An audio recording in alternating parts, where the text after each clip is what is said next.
বিনা লাভে নিত্যপণ্যের বাজার বসছে মৌলভীবাজারের শ্রীমঙ্গলে। চাল, ডাল, ডিম, আলু সহ বিভিন্ন শাকসবজি পাওয়া যাচ্ছে নামমাত্র মূল্যে। বিস্তারিত জানাতে যুক্ত হচ্ছেন সহকর্মী সালেলাহি কুটি। বিনা লাভের বাজার নিয়ে কি বলছেন ক্রেতারা, এতে কেমন প্রভাব পড়েছে সাধারণের মাঝে? ধন্যবাদ।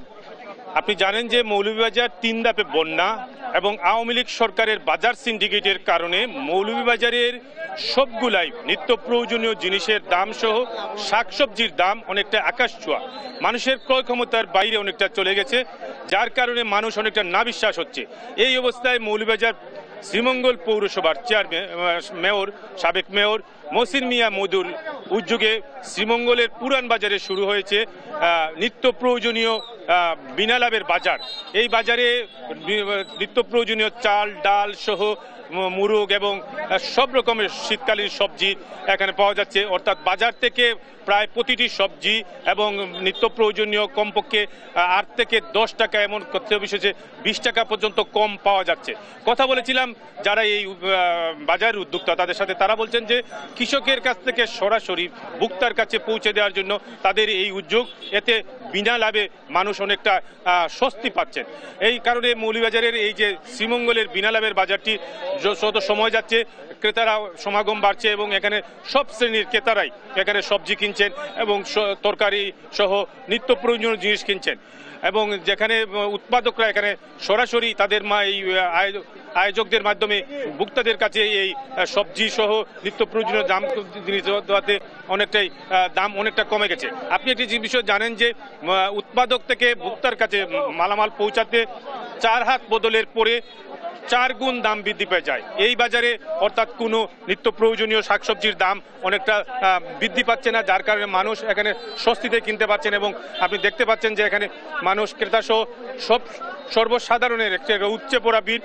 আমি কথা বলেছিলাম যারা এখানের উদ্যোক্তা তাদের সাথে, তারা বলছেন যে যতক্ষণ পর্যন্ত পণ্য থাকে ততক্ষণ পর্যন্তই চলে। অর্থাৎ সকাল 9টার থেকে শুরু হয়, বিকেল পর্যন্তই অনেকটা চলে। এখানে সবজির পাশাপাশি চাল ডালের পাশাপাশি অনেকটা বেকারি সামগ্রী রয়েছে। বাজারের যে ডিম 55 টাকা বিক্রি হচ্ছে, এখানে এই ডিম 45 টাকা দরে বিক্রি হচ্ছে।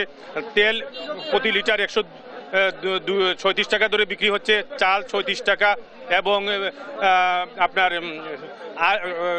শাকসবজি যেটা বাজারে যে লাউ 80 থেকে 90 টাকা, সেখানে এই বাজারে সেটা 30 থেকে 40 টাকা দরে বিক্রি হচ্ছে। অর্থাৎ কৃষকের কাছ থেকে কিনে এই পণ্য বিক্রি করায় অনেকটা মধ্যস্বত্ব ভোগীদের কাছে যে মুনাফা সেইটা অনেকটা লোপ পাওয়ায় এই জায়গায় অনেকটা সবজির দাম কমে গেছে এবং নিত্য প্রয়োজনীয় জিনিসের দাম কমে গেছে। আমি কথা বলেছিলাম যেখানে ডিলার রয়েছে, ডিলারদের কাছ থেকে যে তেল সহ হলুদ, মরিচ, পেঁয়াজ এইগুলা কিনে এখানে বিক্রি হচ্ছে। আপনাকে এই বিষয়ে জানাতে চাই যে চাল এখানে বিক্রি হচ্ছে। আমার সাথে আছেন একজন ক্রেতা, তিনি জানাচ্ছেন যে এখানে সবজি কিনে তিনি কি ভাবে লাভবান হলেন। না, অনেকটাই স্বস্তি, আমরা অনেকটাই স্বস্তি পাইতেছি যে আমাদের শ্রীমঙ্গলের মেয়র মহোদয় যে উদ্যোগটা নিয়েছেন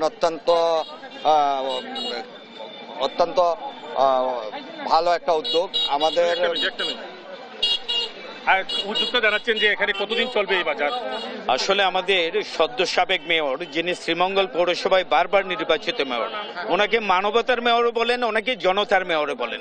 আপনি শুনছেন যে এই বাজারে যতক্ষণ পর্যন্ত বাজার সিন্ডিকেট ভাঙা হচ্ছে না ততক্ষণ পর্যন্ত এই বাজার চলবে বলে আমাকে উদ্যোক্তারা জানিয়েছেন। এই ছিল বিনা লাভের সবজি বাজারের এবং নিত্য প্রয়োজন বাজারের সর্বশেষ খবর।